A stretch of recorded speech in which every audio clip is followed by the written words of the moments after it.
Assalamualaikum warahmatullahi wabarakatuh. Selamat pagi anak-anak.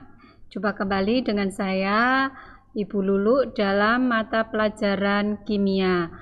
Dalam kesempatan kita kali ini, kita akan membahas mengenai elektrokimia. Adapun kompetensi dasarnya yaitu menerapkan konsep reaksi redoks dalam sistem elektrokimia yang melibatkan energi listrik dan kegunaannya dalam industri. Indikator pencapaian kompetensi untuk pengetahuannya itu ada dua. Yang pertama, memahami perubahan energi yang terjadi pada sel volta. Yang kedua, mendeskripsikan proses pelapisan logam.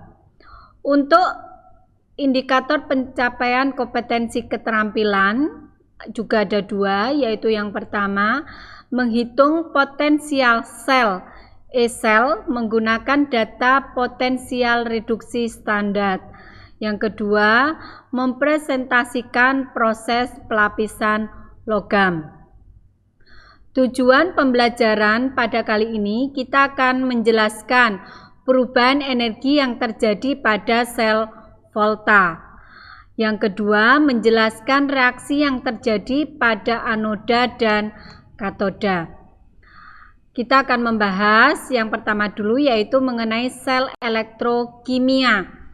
Elektrokimia, kalian harus memahami dulu apa itu pengertian dari elektrokimia. Elektrokimia adalah suatu proses reaksi kimia yang menghasilkan arus listrik atau yang menghasilkan energi listrik. Sel elektrokimia ini membahas dua sel. Yang pertama adalah sel volta, yang kedua adalah sel elektrolisis. Kita akan membahas yang pertama dulu. Dalam kesempatan kita kali ini kita akan membahas mengenai sel voltanya saja. Nah, sel volta itu apa? Sel volta adalah rangkaian sel yang dapat menghasilkan arus listrik. Dalam sel tersebut terjadi perubahan dari reaksi redoks menghasilkan arus listrik. Ini rangkaian sel voltanya ya, di mana ada dua buah beker gelas yang berisi larutan, di mana larutannya ini berbeda, terus diberi dengan lempengan yang berfungsi sebagai anoda dan katoda. Juga di situ ada voltmeter yang menunjukkan kalau di situ terjadi arus listrik, dan juga ada jembatan garam. Nah, bagaimana arus listrik itu terjadi pada sel volta dan apa fungsi masing-masing komponen dalam rangkaian tersebut, kita akan membahasnya.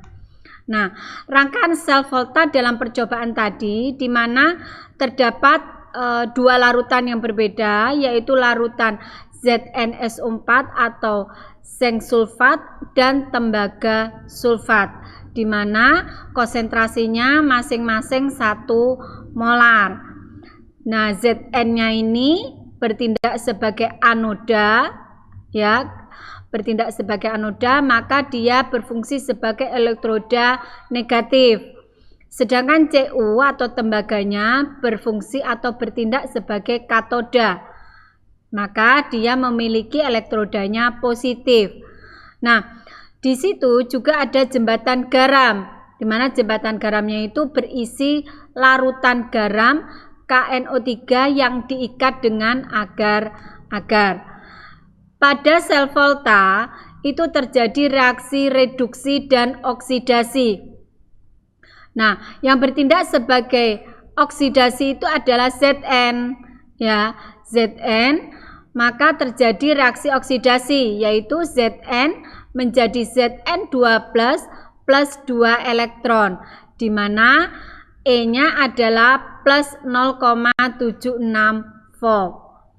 Sedangkan yang bertindak sebagai reduksi di sini adalah Cu, maka dia akan mengikat elektron, yaitu Cu2+ plus 2 elektron menjadi Cu, maka E-nya sebesar plus 0,34 volt. Sehingga akan terjadi reaksi sel, yaitu reaksi oksidasi dan reduksinya digabungkan, maka akan menghasilkan Zn plus Cu2 plus menghasilkan Zn2 plus Cu. Nah, notasi selnya gimana? Yaitu akan menghasilkan oksidasi dulu ya, anoda oksidasi, maka sebelah kanannya itu adalah reduksi dan katoda, maka akan menghasilkan notasi selnya Zn, Zn2 plus, Cu2 plus, dan Cu. Sel volta dalam kehidupan kita sehari-hari bisa kita jumpai, yaitu yang pertama sel kering, yaitu sel Leclanche. Yang kedua adalah sel aki. Yang ketiga sel perak oksida. Yang keempat adalah sel nikel kadmium atau nikat. Dan yang kelima adalah sel bahan bakar. Kita bahas yang pertama adalah sel kering yang biasa dikenal dengan batu baterai.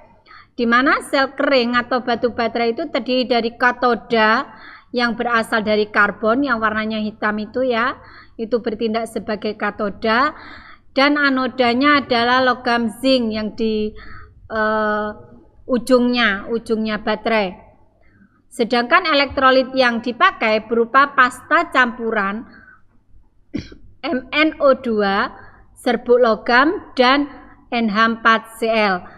Sedangkan persamaan redoknya yang terjadi di dalam sel kering adalah yang bertindak sebagai katoda adalah MnO2 plus 2H plus 2 elektron menjadi Mn2O3 plus H2O.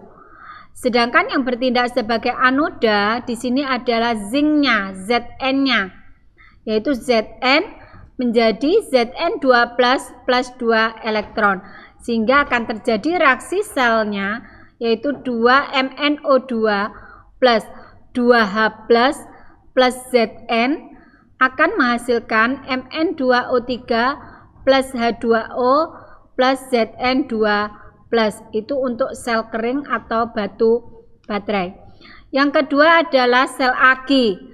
Sel aki ini disebut juga sebagai sel penyimpan karena dapat berfungsi menyimpan listrik dan pada setiap saat itu dapat dikeluarkan. Yang bertindak sebagai anoda yaitu timbal, logam timbal, dan yang bertindak sebagai katoda adalah logam timbal yang dilapisi dengan PbO2. Reaksi redoknya yang terjadi pada sel aki yang bertindak sebagai anoda, yang bertindak sebagai oksidasi adalah Pb plus SO42- menjadi PbSO4 plus 2 elektron.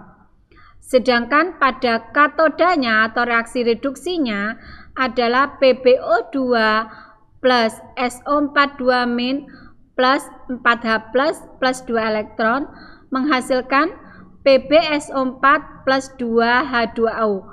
Sehingga akan menghasilkan reaksi selnya adalah Pb plus 2SO42- plus PbO2 plus 4H menghasilkan 2 PbSO4 plus 2 H2O.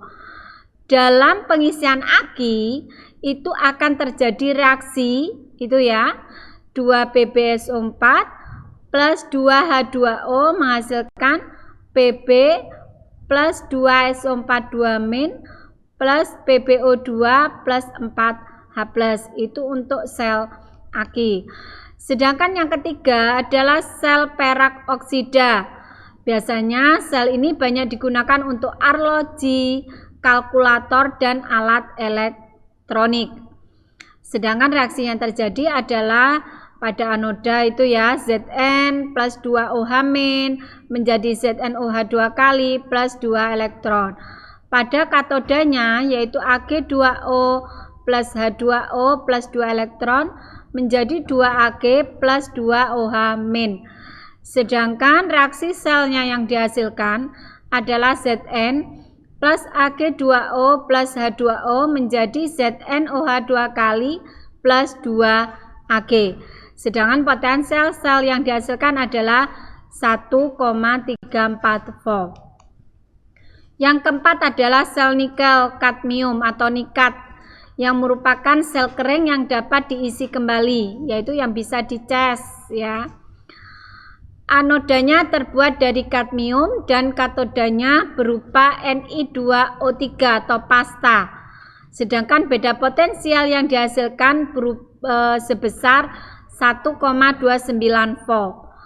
Sehingga reaksinya itu dapat balik. Kenapa? Karena bisa diisi kembali. Nah, ini reaksinya ya. NiOH X H2O plus CD plus 2H2O menghasilkan 2 NiOH 2 kali H2O plus CdOH 2 kali. Yang kelima adalah sel bahan bakar. Sel bahan bakar ini merupakan sel galvani dengan reaksi-reaksinya adalah oksigen dan hidrogen yang dialirkan secara kontinu ke dalam elektroda yang berpori. Sel ini terdiri dari anodanya dari nikel, sedangkan katodanya dari nikel oksida dan elektrolitnya adalah KOH, di mana reaksi yang terjadi pada anoda 2H2 plus 4OH- menjadi 4H2O plus 4 elektron. Katodanya O2 plus H2O plus 4 elektron menghasilkan 4OH-. Reaksi selnya yang dihasilkan adalah 2H2 plus O2 menghasilkan 2H2O.